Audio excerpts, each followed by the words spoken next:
আরে সবকিছু শেষ হয়ে যাবে, কিন্তু তোকে ভয় পেলে হবে না, কারণ তুই হলি ক্যাপ্টেন। পুরো খেলাটাই তোর উপরে নির্ভর করে আছে। সবকিছুই যখন বিগড়ে গেছে তখন বিগড়ে যেতে দে, সবকিছু শেষ হয়ে যাক, সবকিছু ধ্বংস করে দে। আরে হ্যাঁ, শেষটা দাঁড়িয়ে দাঁড়িয়ে দেখ, না দুঃখ, না কষ্ট, না যন্ত্রণা, শুধু মনে মনে বেদনা কর যে পরবর্তীর খেলাটা কিভাবে জিতা যায়। দেখেছিস তুই একবার নিজেকে চিনার চেষ্টা করেছিস, একবার নিজেকে, নিজের শক্তিটাকে একবার উপভোগ করে দেখ। দেখ তোর মধ্যে একজন শক্তিশালীকে দেখতে পাবি। হ্যাঁ, নিজের মধ্যে নিজের অজান্তি একজন শক্তিশালীকে লুকিয়ে রেখেছিস। বেরিয়ে আসতে দে ওকে। ও ভয় পায় না, ও তোর মতো ভীতু না। আরে সে লড়তে চায়, সে জিততে চায়, নিজের সাহস দিয়ে, নিজের শক্তি দিয়ে সফলতার মোড়ে পৌঁছতে চায়। ও বেপরোয়া, ও কোনো কিছু তোয়াক্কা করে না, কোনো বাধার ভয় পায় না, কোনো রুলস মানে না। হ্যাঁ, ও চ্যালেঞ্জ নিতে ভালোবাসে। যখন তোর মধ্যে শক্তিশালী বেরিয়ে আসবে তখন সারা পৃথিবী চমকে যাবে তোকে দেখে। তখন পুরো খেলাটাই তোর হাতের মধ্যে চলে আসবে। তাই যেটা শেষ হয়ে যাচ্ছে সেটাকে শেষ হতে দাও। তাই তৈরি কর নিজেকে খেলার জন্য।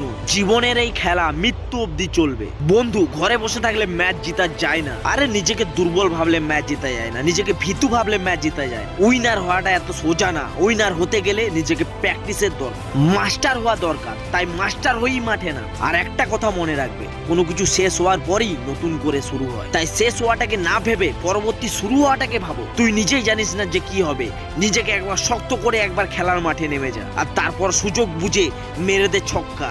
এমন ছক্কা মার যেন বল বাউন্ডারির বাইরে না, একদম স্টেডিয়ামের বাইরে যেয়ে পড়ে। অপেক্ষা করে যা, ভাগ্য তোকে ফুলটস বল দেবেই দেবে, আর সেই বলটা যেন মিস না হয়। তুই মাঠে নেমেছিস জেতার জন্য এবং ট্রফি নিয়ে ঘর আসার জন্য। আর দেরি নয় বন্ধু, লেটস পিকিং দ্য গেম। শুধু একটাই প্রার্থনা করব তোর কাছে, লক্ষ্যটা স্থির রাখ আর নিজের উপরে ভরসা রাখ। পৃথিবীর কোনো মাইকালাল তোকে হারাতে পারবে না। যারা তোকে আজকে ছোট চোখে দেখছে তাদেরকে আজকে চক্ষু জবাব দিতেই হবে। ওদের অকাত নেই তোর মতো হওয়ার, তাই ওদের জ্বলন হয়। আর এই মুহূর্তে যদি তুমি হাত পা গুটিয়ে বসে আছো তাহলে তোমার আর দরকার নেই। আনসাবস্ক্রাইব করে দাও আমার চ্যানেলটাকে।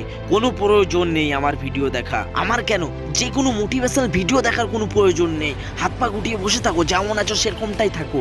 কোনো প্রয়োজন নেই কোনো কিছু দেখার, কোনো প্রয়োজন নেই কোনো কিছু শেখার। যেভাবে আছো সেভাবেই থাকো। আর যদি কিছু করতে চাও জীবনে, তাহলে এই ভিডিওতে যেসব কথাগুলো বলা হয়েছে সেটা নিজের সাথে রিয়েলাইজ করে জীবনে উন্নতি করে যাও, নিজের স্বপ্নটাকে সত্যি করে যাও। আর তোমাদের স্বপ্নটা সত্যি করার জন্য, তোমাদেরকে মোটিভেটেড দেওয়ার জন্য আমার এই চ্যানেল সবসময়ই আছে, থাকবে। ধন্যবাদ।